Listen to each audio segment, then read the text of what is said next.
اعوذ باللہ من الشیطان الرجیم، بسم اللہ الرحمن الرحیم۔ السلام علیکم ناظرین۔ کوئی تو ہے جو نظام ہستی چلا رہا ہے، وہی خدا ہے۔ وہ کہتے ہیں کہ ظلم پھر ظلم ہے، بڑھتا ہے تو مٹ جاتا ہے،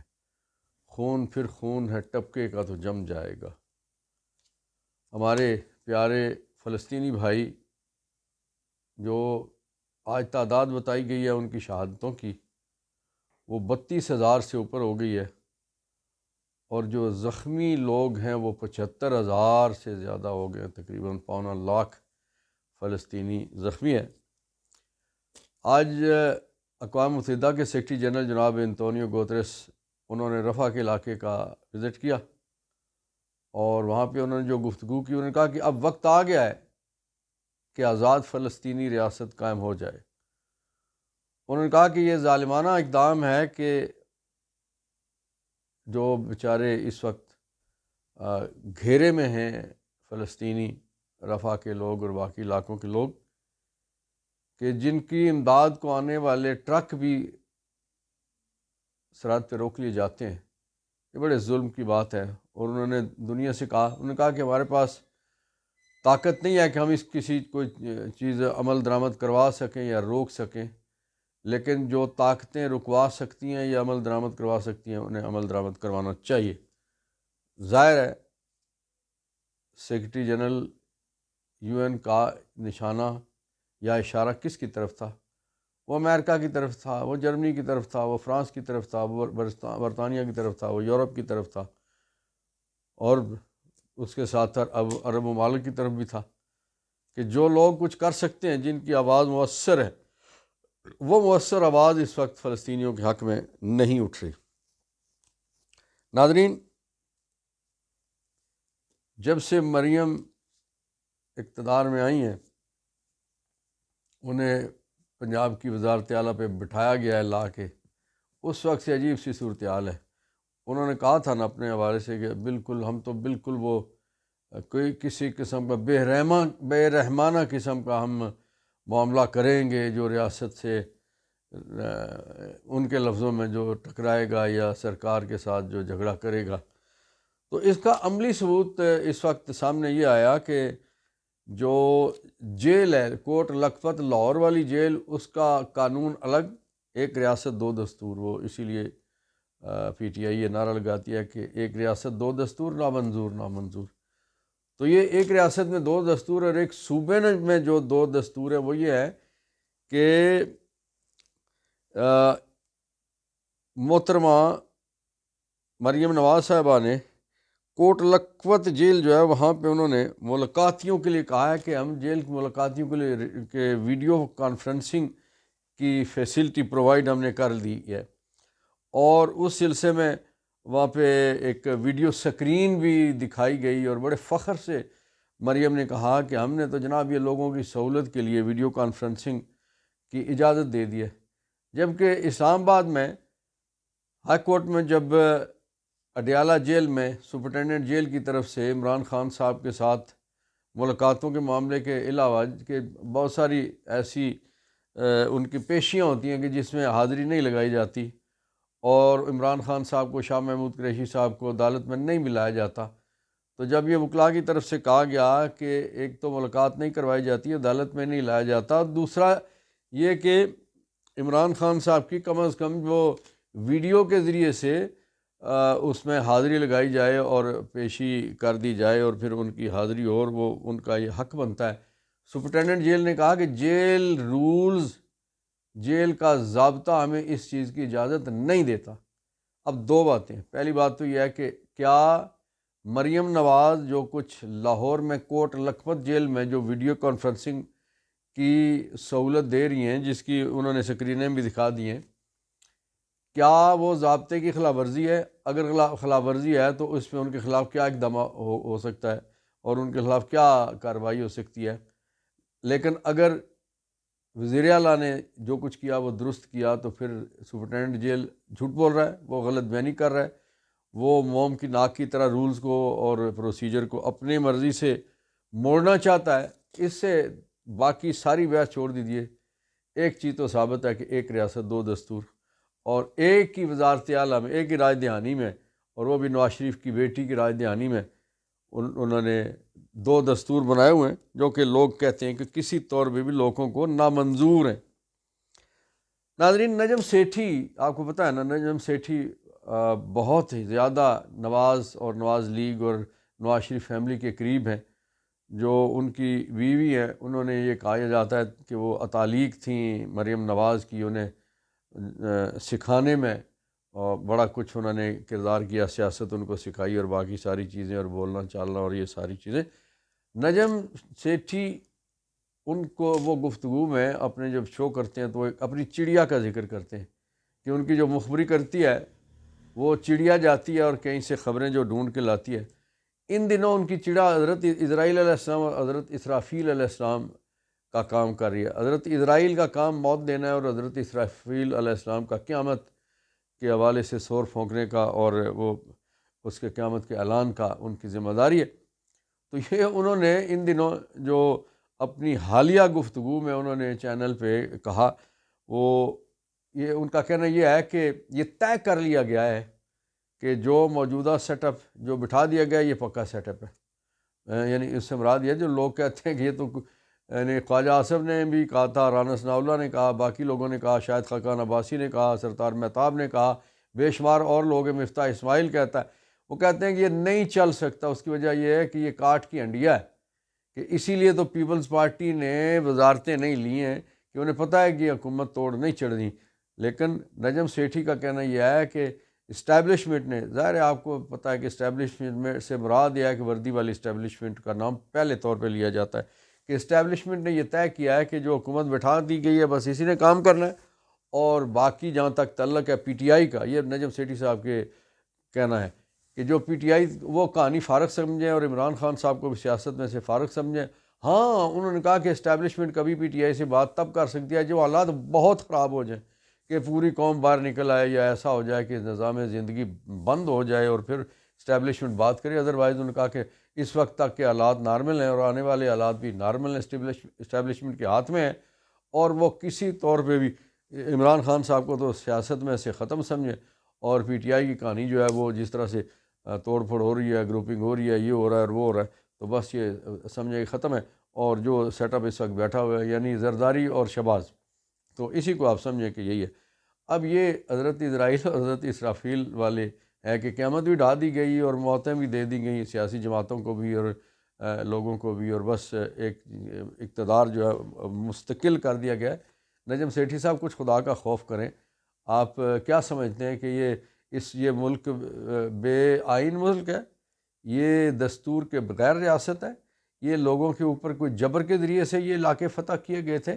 اور یہ یہاں پہ کوئی، کیا آپ سمجھتے ہیں، مطلق العنانیت ہے؟ ایسا نہیں ہے، یہاں کچھ دستور بھی ہے، کچھ قانون بھی ہے، کوئی اسمبلیز بھی ہیں، کوئی ضابطے بھی ہیں، کوئی عدالتیں بھی ہیں، اور کوئی عدالتوں کے پاس کوئی اختیارات بھی ہیں۔ جب اختیارات استعمال شروع ہونا ہوتے ہیں نا، تو ایک میجسٹریٹ نے، علاقہ میجسٹریٹ نے کہا کہ 20 تاریخ کو عمران خان اور شاہ محمود قریشی کو میرے سامنے پیش کرو، اور جب اختیار استعمال ہونا شروع ہوتے ہیں تو پھر اسلام آباد کی ایک ہائی کورٹ یہ کہتی ہے کہ ڈپٹی کمشنر تمہیں سزا دی جاتی ہے کہ تم نے لوگوں کو بلا وجہ اندر رکھا، اور وہ اسلام آباد کی ہائی کورٹ یہ کہتی ہے کہ superintendent investigation, S S P investigation, تمہیں سزا دی جاتی ہے کہ تم نے لوگوں کو جھوٹے مقدمے بنائے اور ایک مقدمے میں رہائی کے بعد دوسرے میں گرفتار کر لیا، اس میں سے رہائی کے بعد تیسرے میں گرفتار کر لیا، 7ویں میں 11ویں میں گرفتار کر لیا۔ تو جب عدالتیں اپنا کام کرنا شروع کرتی ہیں تو پھر اس طرح کے مناظر دیکھنے میں آتے ہیں۔ اس لیے نجم سیٹھی صاحب خدا کا خوف کریں، اپنی چڑیا کو کہیں کہ قوم پہ کچھ رحم کرے۔ اور آپ نے قوم کو مایوس کرنے کا ٹھیکہ لے رکھا ہے کہ آپ نے لوگوں کو یعنی چند بندوں کی خدمت گزاری کے لیے، اپنے تھوڑے سے مفاد کے لیے، اپنی کرکٹ کی سربراہی کے لیے، اپنے کسی اور کام کاج کے لیے، اپنے کوئی کسی اور مفاد کے لیے، کچھ ٹھیکوں کے لیے آپ اس طرح نہ کریں کہ قوم میں مایوسیاں تقسیم کریں۔ ناظرین، 23 مارچ مبارک ہو آپ کو، بڑا ہی خوبصورت دن ہے، اور یہ دن ہماری قوم بڑے زبردست طریقے سے مناتی ہے۔ پریڈ گراؤنڈ اسلام آباد میں، شہر اقتدار میں، بڑا زبردست سپاہ کا اکٹھ تھا، اور فوجی قیادت بھی اور باقی قیادت بھی وہاں اکٹھی تھی۔ جو فارم 47 والی قیادت ہے وہ ساری کی ساری وہاں پہ موجود تھی، اور ہماری بہادر سپاہ بھی وہاں موجود تھیں،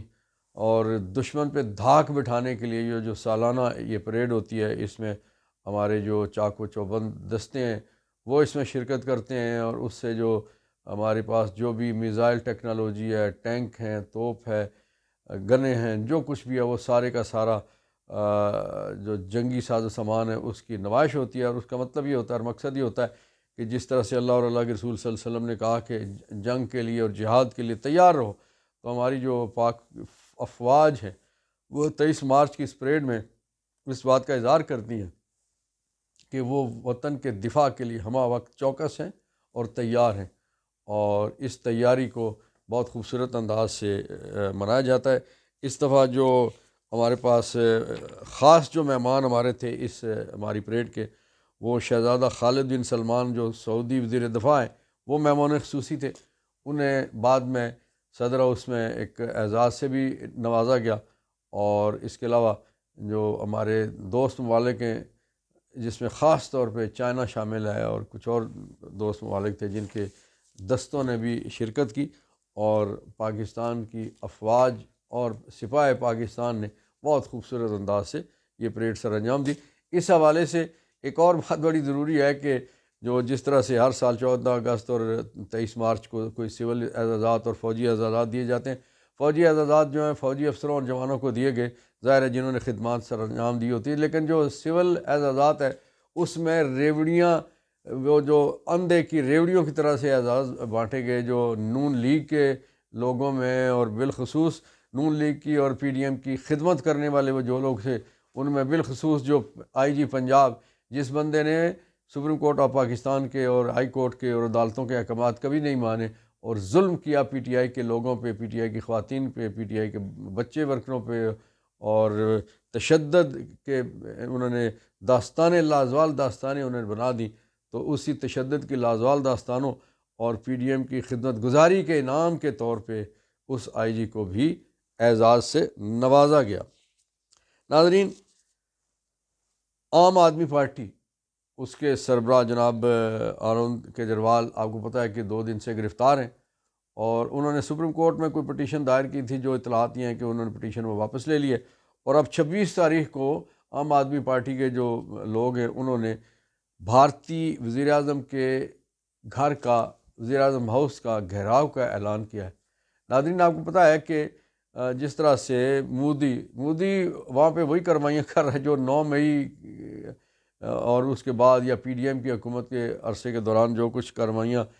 پورے پاکستان میں پی ٹی آئی پہ روا رکھی گئیں، اسی طرح سے مودی باقی ساری سیاسی جماعتوں پہ اور باقی ساری ہندوؤں کے علاوہ باقی اقلیتوں پہ وہ اسی طرح کی کارروائیاں کر رہے ہیں۔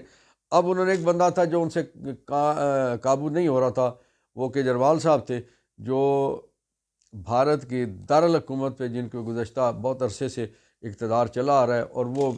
وہاں سے دہلی سے باہر بھی ظاہر ہے ان کی اب سیاسی جماعت نکل رہی ہے، اور بڑے اتحاد کی صورت میں باقی جو جماعتیں انتخابات میں مودی کے خلاف صف آراں ہیں، لیکن اس سارے کو روکنے کے لیے انہوں نے سب سے بڑا قدم یہ کیا ہے کہ ان کو گرفتار کر لیا، اور گرفتاری بھی کس میں ہے کہ جی کوئی شراب کی کوئی پالیسی ہے اس پہ انہوں نے گڑبڑ کی، اور پھر کوئی منی لانڈرنگ کے سلسلے میں اس طرح کے الزامات ہیں جو بظاہر بے بنیاد قسم کے الزامات لگتے ہیں، کیونکہ انڈیا میں واحد جو دلی کی حکومت ہے جنہوں نے عوام کو مفت بجلی، مفت تعلیم، مفت صحت کے معاملات دینے میں دنیا بھر میں بڑا نام کمایا ہے۔ ناظرین، ہم 23 مارچ کی خوشیاں منا رہے تھے، اور ہمارے جو 40 سال کے بعد جس ملک کے ساتھ ہمارا قرب ہو رہا تھا، روس کی میں بات کر رہا ہوں، وہاں کے دارالحکومت ماسکو میں ایک کنسرٹ کے دوران بہت بڑی دہشت گردی، خطرناک قسم کی دہشت گردی ہوئی، جس کے نتیجے میں آخری اطلاعات تقریباً کوئی 150 اموات تھیں اور کوئی 200 کے قریب لوگ زخمی تھے۔ کچھ گن والے لوگوں نے کیمرے لگائے ہوئے تھے، جو انہوں نے ویڈیو فوری طور پہ دنیا بھر میں دہشت گردی پھیلانے کے لیے وہ ویڈیو عام کر دی، اور انہوں نے وہاں گھس کے گنوں والوں نے وہاں پہ دہشت گردی کی۔ روس کا کہنا یہ ہے کہ انہوں نے ایک پورا گروپ، ایک جس کے غالباً 11 لوگ ہیں، کہ وہ یوکرینی سرحد کی طرف جاتے ہوئے انہوں نے گرفتار کر لیا ہے، جو یہ ساری کارروائی کے بعد وہ بھاگ رہے تھے، اور اس کی وقتی طور پہ روس نے شاید ذمہ داری بھی یوکرین کے اوپر ہی ڈال دی. آپ کو پتہ ہے کہ یوکرین اور روس کے درمیان بہت سخت قسم کی جنگ کافی عرصے سے جاری ہے. دنیا یہ کہہ رہی ہے، سمجھنے والے لوگ یہ کہتے ہیں کہ یہ سارے حالات تیسری عالمی جنگ کی طرف جا رہے ہیں. جس طرح سے آپ کو پتہ ہے نا کہ 9/11 کے بعد امریکہ نے بڑا شدید رد عمل کا اظہار کیا تھا، اور انہوں نے بالخصوص آگے افغانستان پہ بہت اس کا اثر پڑا تھا. اور اب یہ کہا جا رہا ہے کہ افغانستان میں طالبان کی حکومت پہ بھی اثرات اس پہ مرتب ہو سکتے ہیں، اور پوری دنیا پہ اس کے اثرات مرتب ہو سکتے ہیں. اور حالات انتہائی خراب ہیں، کشیدہ ہیں، اور آنے والے وقت میں اللہ نہ کرے کہ یہ تیسری عالمی جنگ کا پیش خیمہ ثابت ہو. ناظرین، آصف زرداری نے 23 مارچ کی پریڈ کے موقع پہ، جس طرح سے ایک روایت ہے کہ صدر مملکت خطاب کرتے ہیں، انہوں نے اپنے خطاب میں تمام سیاسی جماعتوں سے مل کر کام کرنے کی گزارش کی ہے. یہ بظاہر بڑی خوبصورت بات ہے کہ تمام سیاسی جماعتوں کو پاکستان کو مشکلات سے نکالنے کے لیے، معیشت بہتر کرنے کے لیے اور نظام میں ریاست چلانے کے لیے مل بیٹھنا چاہیے. لیکن زرداری صاحب کو یہ یاد رکھنا چاہیے کہ وہ جس اسمبلی یا جن اسمبلیوں کے ذریعے سے انتخاب جیت کے اور یہاں تک پہنچیں، وہ انتخاب ڈکیتی کا تھا، چوری کا تھا، اور وہ فارم 45 نہیں، فارم 47 کے نتیجے میں بننے والی اسمبلیاں تھیں. اور جو اس کے نتیجے میں جو کچھ ہوا، ان کے اپنے جو صوبہ ان کا ہے اس میں جو کچھ ہوا، خاص طور پہ سندھ میں جو کچھ ہوا کہ جہاں 40 ووٹ ایم کیو ایم کو ملے تھے، ان کو 940 کر دیا گیا، اور اگر پی ٹی آئی کے 1140 تھے تو وہ صرف 40 رہ گئے. اب یہ ہے کہ ایک ایسے ماحول میں کہ آپ ڈکیتی آپ نے کر لی ہو، تو کس طرح سے ڈکیتی کے مینڈیٹ پہ آپ چاہتے ہیں کہ تمام سیاسی جماعتیں ایک جگہ مل بیٹھ کے تو کام کریں. آپ سے گزارش ہے کہ آپ کم از کم جس طرح سے ڈونلڈ لو نے، آپ کے پیارے نے جو کچھ کہا، جس نے پی ڈی ایم کو حکومت دلوائی تھی، ڈونلڈ لو کے کہنے کے مطابق جن حلقوں میں بہت سارے اعتراضات ہیں ان حلقوں میں الیکشن دوبارہ کروا دیں، تو پھر ہو سکتا ہے ایسی صورتحال ہو کہ ساری جماعتیں مل بیٹھ کے آگے چلنے کی پوزیشن میں ہوں. آخر میں بتاتے ہیں کہ پی ٹی آئی نے 30 مارچ کے جلسے کے لیے اسلام آباد ڈپٹی کمشنر کو اجازت دی تھی، اور انہوں نے مقامی جو پی ٹی آئی کے رہنما عمر مغل ہیں، جو ایک حلقے سے امیدوار بھی تھے، ان کے ذریعے سے درخواست دی گئی تھی، اور اس پہ فیصلہ نہیں ہو رہا تھا. پھر اسلام آباد ہائی کورٹ سے رجوع کیا گیا. اسلام آباد ہائی کورٹ نے ڈپٹی کمشنر کو حکم صادر کیا کہ آپ اس کا فیصلہ کریں. فیصلہ یقیناً جس طرح سے پی ٹی آئی کے خلاف فیصلے سارے آتے ہیں، یہ فیصلہ بھی ممکنہ طور پہ پی ٹی آئی کے خلاف ہی آنا تھا، اور پی ٹی آئی کے خلاف آیا. انہوں نے کہا کہ ڈی چوک سمیت کسی جگہ آپ کو اب جلسہ کرنے کی اجازت نہیں ہے. یہی ہونا تھا، جلسہ تو ہونا ہے، کسی طور پہ ہونا ہے. اس کے لیے چاہے ہائی کورٹ ہو یا سپریم کورٹ ہو، جس سے بھی رجوع کیا جائے، وہ جلسہ تو ضرور ہوگا. آخر میں ہم فلسطینی بھائیوں کے لیے دعا کرتے ہیں کہ اللہ تعالیٰ ان کے لیے آزادی کا سورج، آزادی کی صبح دیکھنا انہیں نصیب ہو. جس طرح سے اقوام متحدہ کے سیکرٹری جنرل نے فلسطین کے کچھ علاقوں کا دورہ کرتے ہوئے انہوں نے جو کچھ کہا، انہوں نے کہا کہ آزاد فلسطینی ریاست وقت کی ضرورت ہے، اور یقیناً وقت کی ضرورت ہے. ناظرین، بہت شکریہ جن لوگوں نے ہمارا چینل سبسکرائب کیا ہے. آپ سے گزارش ہے کہ جنہوں نے سبسکرائب نہیں کیا وہ سبسکرائب کر لیجئے، اور لائک بھی کیجئے، شیئر بھی کیجئے، اور ہمارے اس چینل کی حوصلہ افزائی بھی کیجئے. بہت شکریہ. پاکستان زندہ باد، فلسطین پائندہ باد.